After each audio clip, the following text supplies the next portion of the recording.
What the hell? What kind of commanders are you? What complete bastards, damn it. Sold the army for money.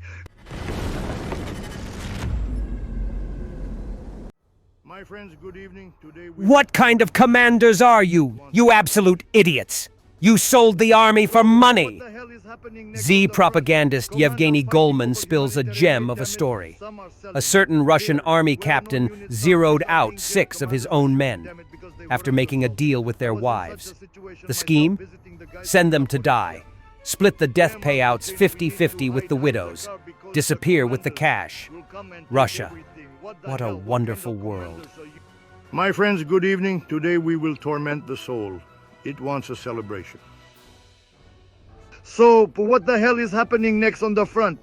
Commanders fighting over humanitarian aid, damn it. Some are selling it. Here, well-known unit staff chiefs are being jailed. Commanders are shooting, damn it, because they weren't consulted. I was in such a situation myself, visiting the guys from Zaporizhzhia. Damn, Uncle Jane, we need to hide the car because the commanders will come and take everything. What the hell? What kind of commanders are you? What complete bastards, damn it. Sold the army for money. Comrades, commanders, understand that the Cheka is not ancient. Information needs to be gathered there. You can, damn it, reach a general, but in 5 years they'll still come for you and beat you up. And you guys, knowing all this crap, please write Hall of Shame. It's wartime, it's tough now, right? But after the war, we will definitely deal with all these bastards who were involved in this crap. Nullification, damn it, begging. We even know, damn, that one Tata captain ran away, damn, nullified 6 people. Made a deal with their wives, split the money enough. That's the kind of crap there is. Russian sources report new drone activity over Tatarstan, with sightings near facilities linked to the production of Shahed-style attack drones. Similar incidents have been noted in other Russian cities, pointing to a sustained Ukrainian campaign targeting deep rear military infrastructure. The latest events follow previous strikes on the Yelabuga plant and a nearby logistics hub in Kyzyl-Yul, both crucial to Russia's long-range drone program. These sites, more than 1,200 kilometers from Ukraine, are believed to play a key role in assembling and storing drones and imported components. Repeated attacks suggest Ukrainian forces are refining long-range drone tactics to bypass Russian air defenses, while questions about the effectiveness of electronic warfare systems grow louder. The inability to prevent such penetrations undermines Russia's image of secure rear areas and signals that production hubs, even deep inside the country, remain vulnerable.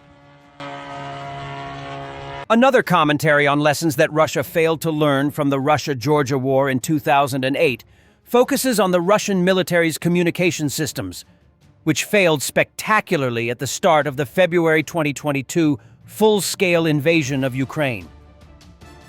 The main things that remained unchanged by 24 February 2022, after 8th of August 2008. The absence of a single standard for encrypted digital communications for armored vehicles, infantry, and aviation. Preference for using civilian cellular communications at the slightest provocation due to their reliability and the widespread use of mobile phones among military personnel compared to the prevalence of military communications equipment. Tank crews and BMP crews have their own radio stations. Dismounted motorized infantry have theirs, and helicopter pilots and attack aircraft pilots have theirs. This is the most important miscalculation affecting the effectiveness and survivability of troops. 2 corrupt chiefs of communications of all Russia who went to prison will not let us lie. However, not everything turned out to be as bad as it was with drones. As always, the bosses thought of themselves first. Therefore, after 2008, the Russian armed forces upgraded the communications equipment in command and staff vehicles for regimental and divisional units. Outdated ZAS equipment was replaced with new equipment providing long-distance encrypted telephone communications, military email, and closed video conferencing. From 2015 until 24th of February 2022, progress was indeed made in this area. For example, the regiment commander no longer had to speak slowly into the receiver, as in the old days with ZAS equipment. Now it was a regular wired telephone, but with a closed connection. So something new appeared in the troops, but only for the command. However, the most frequent users of communications, junior commanders, sergeants, and soldiers, were faced with the same lack of a unified standard for digital radio communications as among the infantry, combat equipment, and aviation. The R-187 Azart was born in agony, and according to the regulations, it was issued in some units up to platoon commanders, but in most cases at the lower level, it was an unprotected R-168 radio. Suddenly, it turned out that civilian Chinese digital radio stations were not only more compact and cheaper than Azarts, which made it possible to achieve 100% radio coverage in combat units in the special military operation, though not officially recognized by the Russian armed forces, but also had greater range and stability of communication, especially with deployed repeaters. It turns out that the authorities did indeed secure themselves with closed digital communications after 2008. However, these equipment sets are not designed for immediate use. They take several tens of minutes or even several hours to deploy. The units directly involved in the fighting were left at the start of the special military operation with the same problems as in 2008, with the exception of slightly newer models of mass radio stations and slightly newer standards for the issuance of equipment. Instead of one platoon radio, there were as many as 4. 1 for the platoon leader, and 3 for the squad leaders.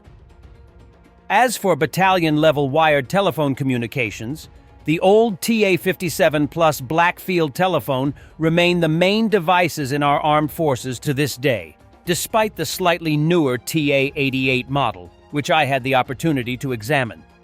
There are still no wired telephones on tanks, IFVs, APCs for communication between the infantry and the crew, at least in this way.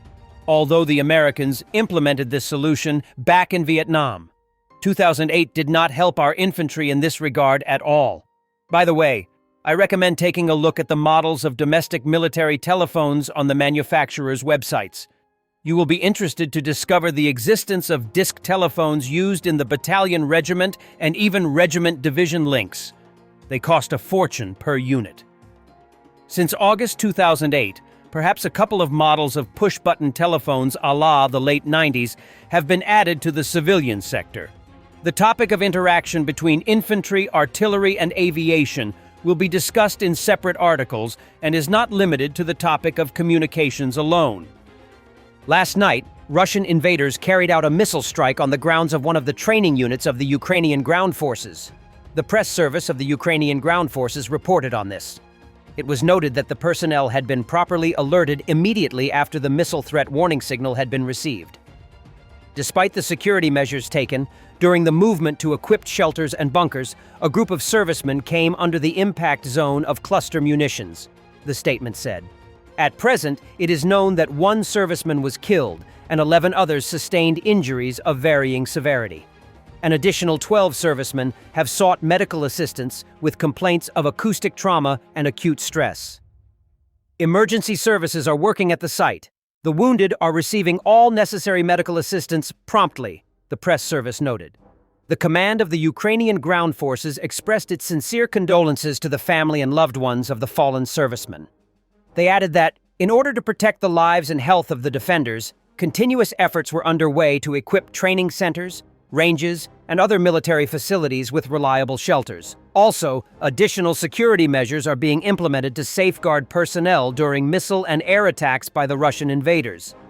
I don't even know where to start with this. Because the tanks got stuck in the mud, some commander made a better. They would have been in Kiev in 4 hours, going down the highway. But a Russian general made a brilliant decision to go through the farmland instead. Thanks for watching, and don't forget to subscribe.